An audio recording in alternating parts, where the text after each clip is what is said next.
നമസ്കാരം. ഞാൻ നിങ്ങളുടെ സുഹൃത്ത് ജോസലപ്പൻ. ഞാനിന്ന് നിങ്ങളുമായിട്ട് പങ്കുവെക്കാൻ ആഗ്രഹിക്കുന്നത് നമ്മുടെ ലോകസഭാ തിരഞ്ഞെടുപ്പ് ഇങ്ങ് വന്ന് അതിൻ്റെ ഓരോ ദിനങ്ങളും മൂർധനാവസ്ഥയിലേക്ക് നീങ്ങിക്കൊണ്ടിരിക്കുകയാണ്.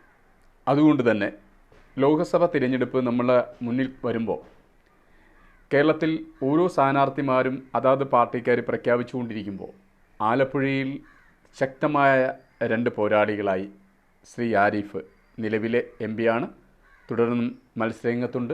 എന്നാൽ മുൻ എം.പിയും മുൻ എം.എൽ.എയുമായിരുന്ന ശ്രീ കെ.സി. വേണുഗോപാലാണ് ആലപ്പുഴയുടെ മറ്റൊരു ശക്തനായ പോരാളി.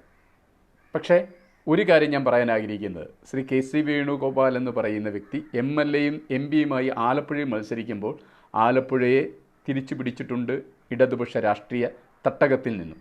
എന്നാൽ കെ.സി. വേണുഗോപാൽ എന്ന വ്യക്തി ഇവിടെ നിന്നും കേന്ദ്രത്തിലേക്ക് അതിൻ്റെ പ്രവർത്തനവുമായിട്ട് കോൺഗ്രസിൻ്റെ പ്രവർത്തനമായിട്ട് മാറിയപ്പോൾ നിലവിൽ ഇവിടെ ഒരു സ്ഥാനാർത്ഥിക്കും ഈ പറയുന്ന തട്ടകം തിരിച്ചു പിടിക്കാൻ പറ്റില്ല എന്നൊരു യാഥാർത്ഥ്യം തുറന്നു പറയുമ്പോൾ ഇപ്പോൾ ഇതുവരെയും പ്രവർത്തിച്ച കോൺഗ്രസിൻ്റെ നേതാക്കന്മാർക്ക് കഴിവില്ലാത്തത് കൊണ്ടാണ് പിടിക്കാൻ പറ്റാതെ പോയത്.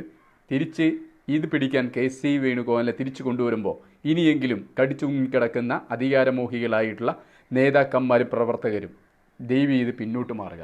ശക്തമായ ഒരു നിര യൂത്ത് വരട്ടെ.